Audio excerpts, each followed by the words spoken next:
Hello. Those shadows are rather artful, don't you think? I'm out walking in the woods. I do a lot of that.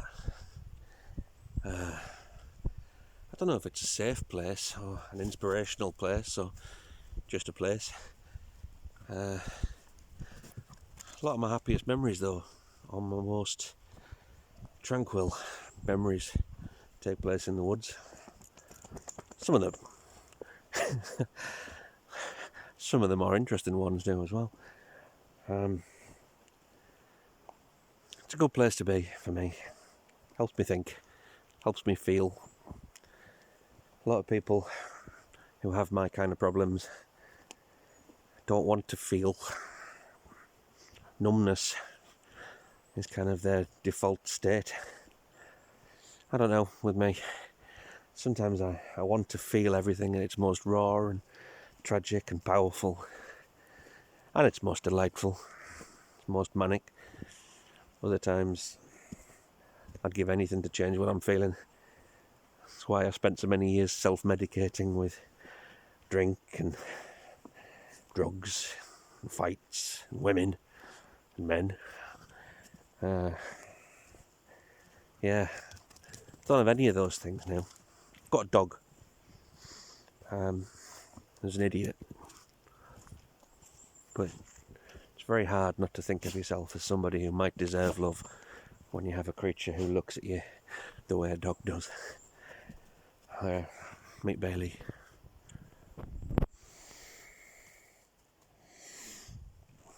It would have been more artistic if when I turned the camera around there she was busy doing her shit.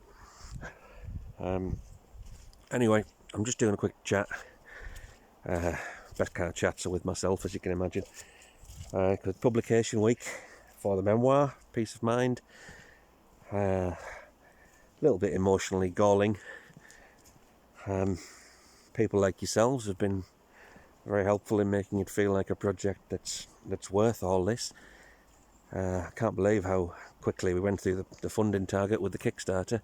That's amazing. Now I need to sell some copies of the book. Quite important, really. For many years I used to weaponise my misery. Now it seems like I'm trying to monetise it. I just want people to read it, man. It's a really strange feeling. I've had so many books released, but they've always been works of fiction, and though they've mattered to me a great deal and been as authentic a representation of those characters as I could give, this is about me and about the people who matter to me and about the thoughts that have tried to kill me. So it's kind of scary. I don't deal well with fear. I've always, I think there's a line in, is it Henry IV? Oft have I heard that grief softens the mind. Think therefore upon revenge and cease to weep. I've kind of been that way, you know. I was a little kid at school, little physically, and a bit different, I guess. And when people picked on me and didn't see me for what I was capable of, I had the choice of being scared and afraid and miserable, or to turn it into fuel and to become the absolute zenith of what it was capable for somebody like me to achieve. So I threw myself at everything and gave myself this mission to be significant. I don't think I did myself any good with any of it, really. It's taken me to 43 to start realising there is a third way where you think fondly of yourself and think you're doing okay, you're doing the best you can. Maybe you deserve love, maybe you're capable of it. Strange old feeling. Anyway, that was it really. I'm only making a video because it's either that or talk to the dog. And she's endured enough, she really has. So keep spreading the word. Keep telling people. Order the book. I've seen the pre-order figures and we could be doing better, people. We really could. But I'm grateful for those of you who've already pre-ordered it. I'm grateful to so many of you, actually. There's others I'd like to be grateful for, but you haven't done anything. So I'll just have to hope that you haven't got around to it yet. Anyway, one of my readers and friends asked me to do a little video because apparently I have a very listenable voice, which I'm not entirely sure is a word, but here I am nonetheless. Oh, you just managed to miss Bailey doing that incredible two-legged drag your ass across the floor thing. It was very attractive. Other than that, yeah, let's just keep going, eh? I heard people on the radio this morning talking about energy bills. Apparently this is the new catastrophe. They're trying to asking people what tariff they're on. I don't even know what supplier I'm with. I don't actually know whether or not we have one.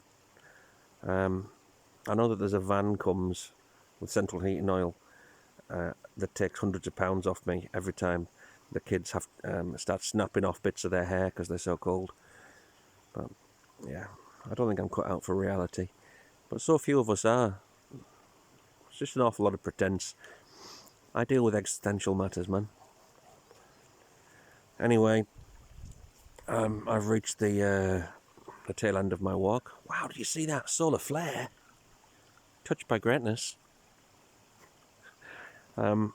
Yeah. So, my partner, Nicola, she was telling me the other day that when I do my videos, it kind of makes me depressed because I put myself back in that headspace. So maybe that isn't good for me. Maybe it isn't.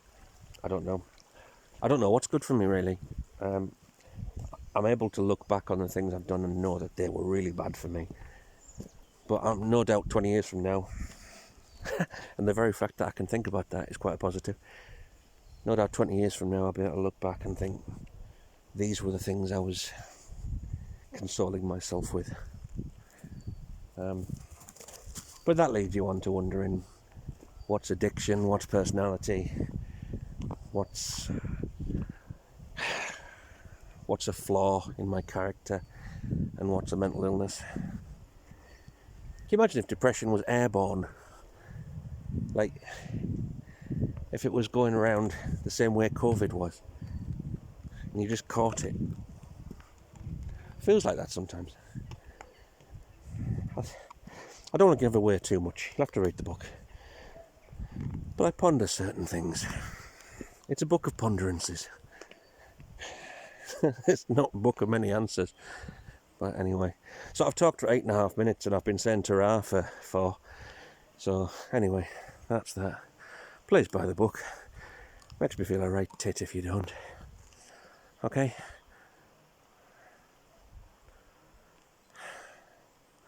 It's worth living. Took me a long time to realise that. It is.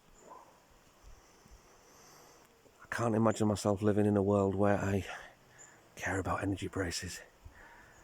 But you never know. Okay, see you later. Bye.